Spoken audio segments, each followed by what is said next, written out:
Hi guys, welcome to Devor Livestock Solutions YouTube channel. Thank you very much for tuning in. I'm Tino. Hi Munya, thank you once again for joining us. So in this video and the next series of videos, we are going to be taking you through all things you need to know about artificial insemination. So Munya, can you take us through? Is artificial insemination even a necessary process? Thank you Tino. Any livestock farmer targets effective and fluent production. So the limitations to that effective and fluent livestock production are low birth weight, late reaching of mature body weight, low carcass weight, high mortality rates, and obviously these have a large impact on the sustainability of both the beef and dairy production. So I would say, summarizing that, I would just say that the productivity of any individual animal is the sum of either the value of the milk she produces, or the quality of the meat, or the value of her offspring. So the choice you take today on your animal genetics is a long-term one, and it will be reflected in your head in the years to come. In a nutshell, I'm simply saying the key to success in livestock production is clear. Genetics is always an investment. Wow, what an insight. Thank you very much. So maybe it could be very important before we proceed on to start by defining what artificial insemination actually is. Yeah, I feel like I've spoken a lot, so Tino, so you can have the floor. Okay. So basically, artificial insemination is the process of collecting sperm cells from a male animal and manually depositing them into the reproductive tract of the female. So that's the definition of artificial insemination. Okay. A question there. So why should farmers consider artificial insemination? Yeah, that's actually I know it's actually one of those questions in everyone's mind. Yeah. What actually the advantages of it? So maybe to cover it, the first number one, artificial insemination brings about genetic improvement. So we're talking of a potential increase in winning weight. This could be due to females conceiving earlier in the breeding season. Yes. And in addition to that, artificial insemination gives access to genetics across the world. To add on to that, we actually import semen from all over the world. Exactly. All the semen you want would be just a phone call away. Very true. So it makes it easier with artificial insemination to get all the genetics we want. And that brings me to my third point.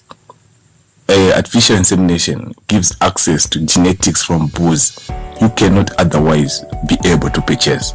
Very true. The last auction I attended, the bull was sold for $780,000. Yeah, for me, even if it was sold for 10,000, still I wouldn't afford it, because with that much I can buy a lot of heifers. Exactly, but with artificial insemination, you can buy that semen for as low as $25. Yeah. So that's it's actually cost effective to buy heifers and then get them artificially inseminated. Exactly.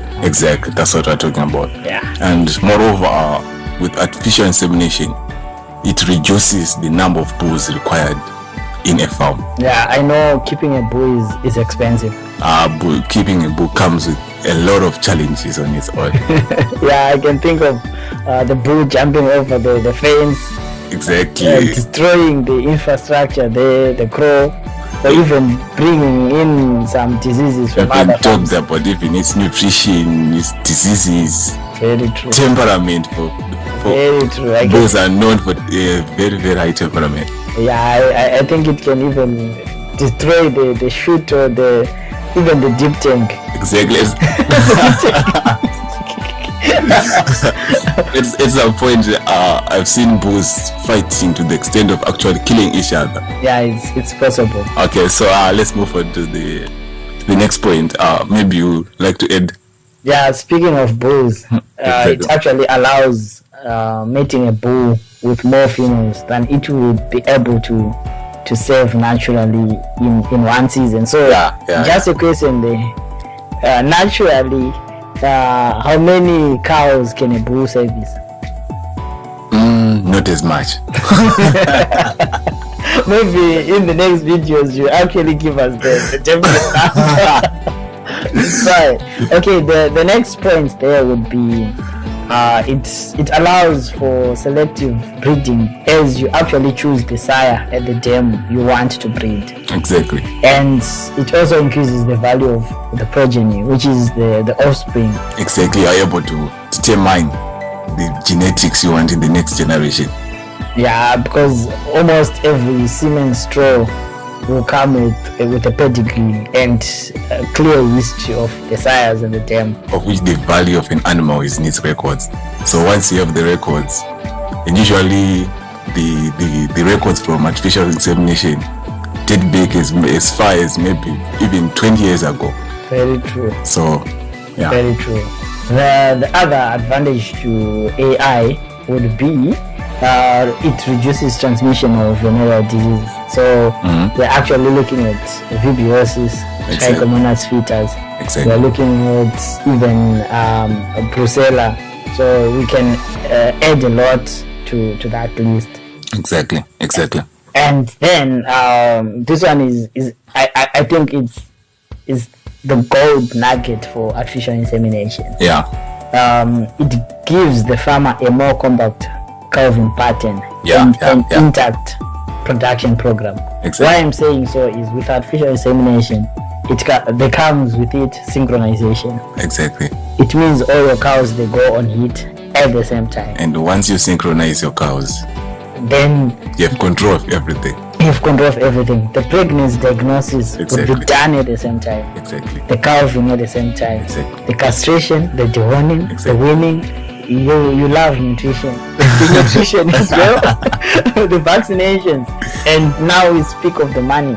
When you send them to the market, you get your money as a lump sum. I think you should have said you love money. You love money. Yeah. I love money. So I would say this is a valid point here. Exactly. Yeah.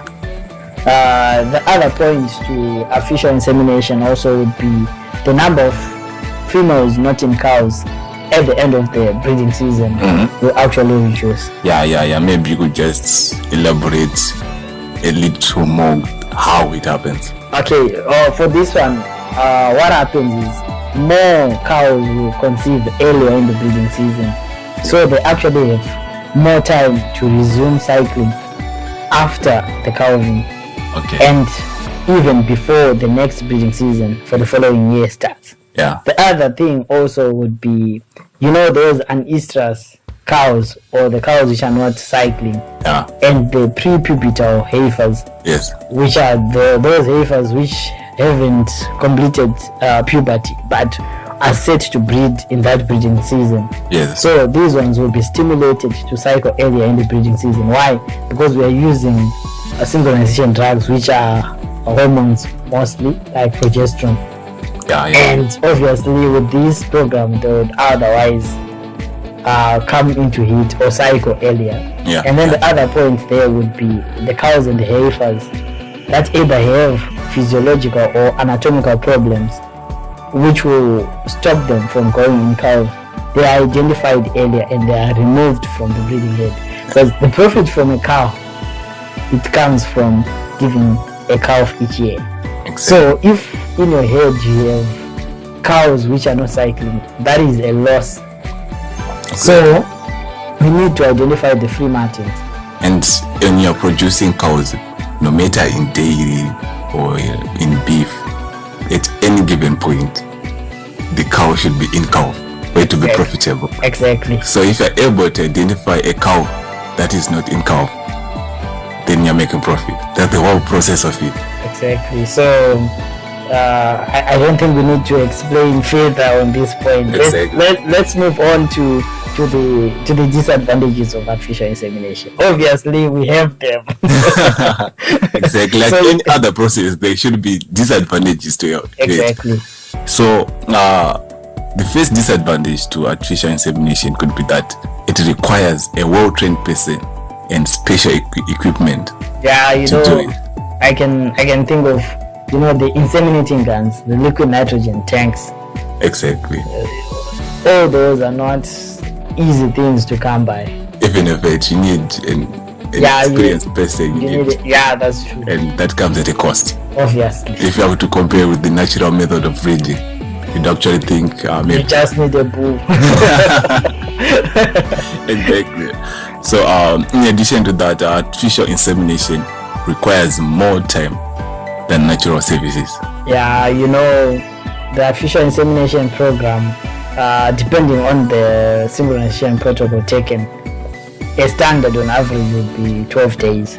So with natural, I wouldn't know. Maybe Tino, you can elaborate. The natural could be 2 minutes at most. I'm not sure about I'm a bruise. I'm not sure, but it's less than 12 days. Yeah, that's true. I don't think it's not even more than, okay, in scientific terms actually, the ovulation we're expecting it to last an average of 18 hours actually. Exactly. So that's less than a day. Yeah. But in artificial, we're talking of an average of 12 days for the synchronization protocol. Yeah, it's actually time consuming there. Yeah, moving on to the next point, with improper cleaning, instruments and unsanitary conditions may lead to a lower fertility. Yeah, that's very true. You need to exercise strict hygiene, especially with regards to the artificial inseminating gun. Yeah. It has to be always disinfected and spot on. Exactly. Then, you know, the other thing I can think of here would be artificial insemination. It necessitates the need for knowledge of structure and function of the reproductive system of the cow on the part of the operator. I think that's why you were saying you need a vet. Exactly. Because you need someone who knows the position of the uterus, Exactly. the ovaries, the cervix, Exactly. and also the corpus luteum. You Exactly. need to know all of those. So you need to know the anatomy and the physiology of the cow. Yeah. So yeah, that yeah. is quite important.